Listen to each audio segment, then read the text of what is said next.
Before we get started, I want to let you know today's episode is brought to you by the independent Lens documentary, We Want the Funk, available now on the PBS app. Links below.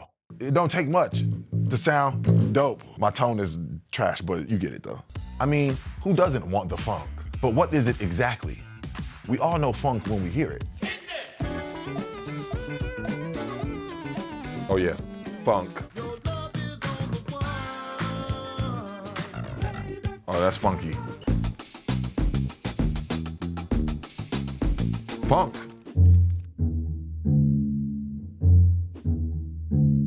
Today, I'm gonna look at the backbone of funk, the bass line. How do funk bass players transform a few simple notes into something that makes you wanna move? Now, I'm not a bass player, but with the help of a great teacher, I'm gonna try to sprinkle a little bit of funk. It's like that special little seasoning into this.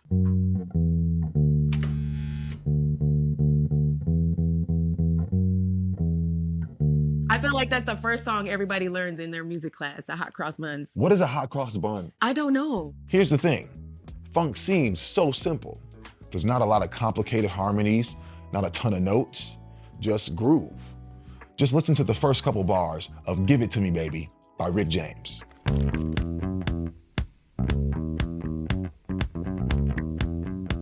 Simple, right? But funk isn't just what you play, but it's how you play it. So to help me break this all down, I called Nik West. She's an amazing bass player. She's worked with Prince, the legendary slap bass pioneer Larry Graham, and she's gonna try to turn me into a bass player. I'm trash on the bass, but I'm gonna give it a try. Now air bass, yeah, I'm the truth. I'm the truth at air bass though.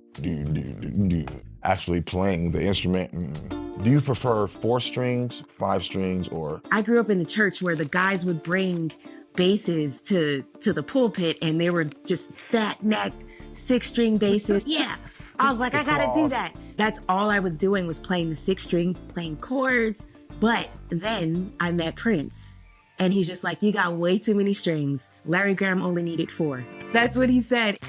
Most of us credit Sly Stone and Larry Graham for laying out how to make a song where you walk away humming the bass line to the song. Oh, that song that goes bump, bump, bump, bump, bump. That's just what they did, and they did it ahead of everybody else.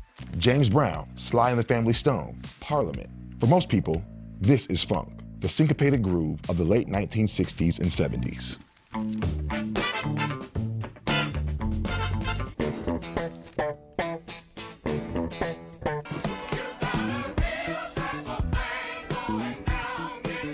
Bootsy Collins belongs on the Mount Rushmore of funk. He took the bottom and turned it into this psychedelic wiggle. I've accepted funk is an underground thing. It's underground and everywhere at the same time. Most of us know it's part of the foundation of hip hop, but funk didn't stop there.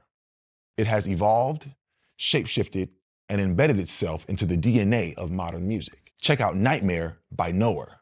It's jazzy, futuristic funk, features one of today's brightest and most quilted stars on bass, Mono Neon. I love Mono Neon.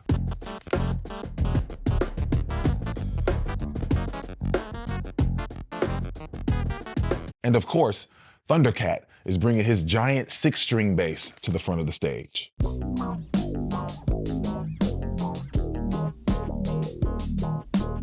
Funk's rhythm-heavy aesthetic also shapes entire electronic subgenres. Producers like Kaytranada weave funk-inspired bass lines into modern beats.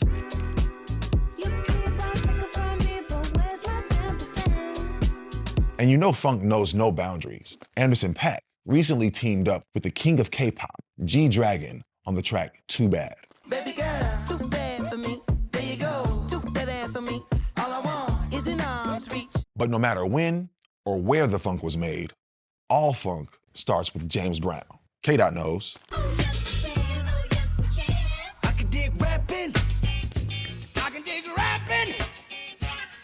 James Brown changed music forever, starting in 1964 with his album Out of Sight. And just like funk, he did something that seemed so simple. He moved the emphasis of the beat from the 2 and 4 to the 1. The 1. The 1? Keep hitting that 1. James Brown found out that if you hit the 1 strong, that what comes after that It's funky. So instead of songs sounding like 1, 2, 3, 4, James Brown made it sound like 1, 2, 3, 4, 1, 2, 3. Why is bass your thing? Or like what excites you about the bass? I heard Michael Jackson's "You Want to Be Starting Something." Boom, boom, boom, boom, boom, boom, boom, boom, boom, boom, boom, boom, boom, boom. I didn't even know what instrument it was. I said, Dad, what is that? What is that instrument doing that low sound? He's like, baby, that's a bass. And I'm like, I want to play that. It's the way that the bass lines and the bass just makes you move and makes you feel inside that drew me to it. Okay, so what about the bass line makes it funky? Simplicity. Like, we want the funk. Boom, boom, boom. Boom, boom, boom, boom, boom. Head from Prince. Bow, boom, bow, bow, boom, bow. See how simple those bass lines are? And it just makes you like, just want to like groove. A lot of bass players get into, and a lot of just musicians in general, since we're talking about funk, get into, well, let me add extra things in here because there's all of this space that nobody's playing in. But space is a note, and space is the key to creating funk music. That's a bar right there. Yeah. Space is a note. Absolutely. Quote me on that. Okay, look, I'm gonna break this bass out. Nervous. So, okay, the idea behind this lesson is we're gonna try to take the simplest song, Hot Cross Buns, and try to sprinkle some funk into it. So how would you go about putting some funk on a hot cross bun? Cross buns, hot cross buns. Oh yeah. Ha ha da da da da da da da. We're gonna hot cross bun it. So the one has to be loud and proud. The one is super important because that is what establishes the fierceness of what's getting ready to come next. You can start sliding in before we play the song 1, 2, 3, 4, 1. That's tough. If I take everything out of the song and leave the one, so if I go, that's the breakdown right there. like people are still dancing and That's you still just got hard. that one. Ow! And I'm taking something and I'm funking it up. I'm thinking like a drummer. Some of the best bass players in the world, we are drummers. We just happen to play the drums on 4, 5, or 6 strings. I think every instrument should be thinking like a drummer at some point. I on your agree. journey. But I'm a drummer, so I can't say that. So do you hear how long we're holding the notes? Yeah. Wah, wah, wah. Snore, snore, snore. Right? So the first thing I would do is I would make them staccato. So I would take these notes and I would shorten them up. So just play the.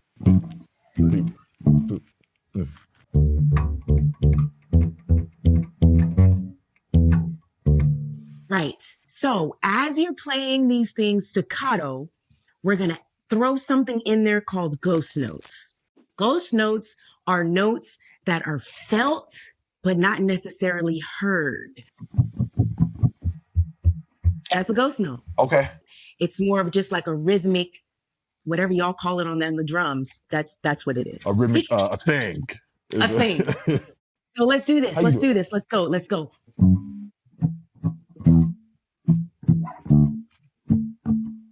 You can add an octave.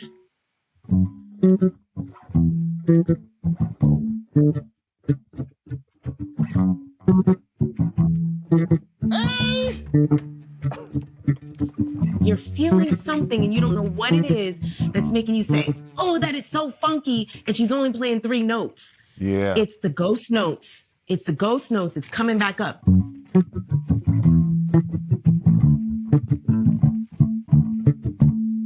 Does that make sense? That makes perfect sense.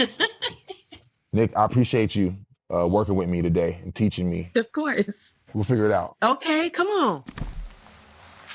Keep it simple.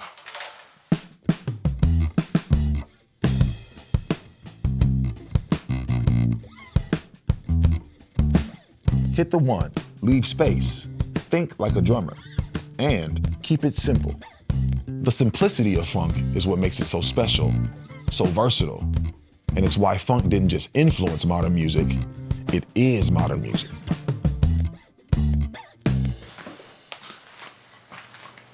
If you really want to get into the funk, check out the Independent Lens documentary, We Want the Funk. I don't know what you're talking about. We want the funk, gotta have the funk. Okay, that's good enough for me.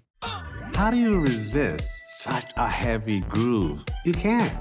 We Want the Funk. It tells the story of the music and the movement. Available now on the PBS app. Links below.